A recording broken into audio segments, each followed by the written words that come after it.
Armless Detective is a relatively small game that isn't much known to the public. However, it has many interesting factors. Now, what is the lore of this game? Well, basically you lose your arms tragically in a terrible factory accident and now is hired by a detective corporation. However, due to your lack of arms, you can't do anything. That's why the company have given you special tools to aid you in searching for clues. The gameplay mechanics is fairly simple. You get a magnet, black light, magnifying glass, picky tool thing. I don't know what is at the document. The main goal is to find the suspect wary of the crimes in the mapping. The suspects are random, so don't brute force your way through it.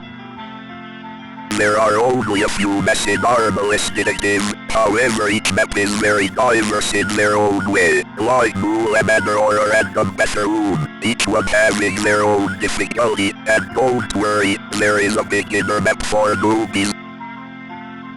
The suspects are people in the game that you can pick out once you have enough clues, each one of them having different rates. Here is all of them in one go and explained to an extent. Light spread is only on the model room map I think, and is shown by lines in the area. Cold blood is when the air on the shoulder slash thermometer is running, and lower optics is when there's money on the map. And Farallon is when random rainbow hair particles are on the map. You can find them using magnifying glass. Hacker is when a computer is shown code when exposed to a magnet. Vandalism is self-explanatory, being shown only by black light. Place counteract is when the suspect places a rat in a rat hole. You can see if a rat is on the map using the picky tool. Metahiding fingerprints is when there's fingerprints either shown on windows or doors that can only be seen using black light. Believer is when there's a tooth underneath a pillow. This can be uncovered by the picky tool, and that is to name a few. There is many other clues in this game that depends on the map. However, the most common are at hole, fingerprints and hair.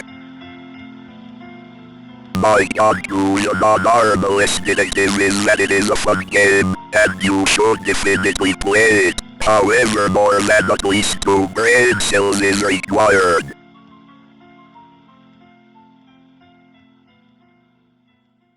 Oh!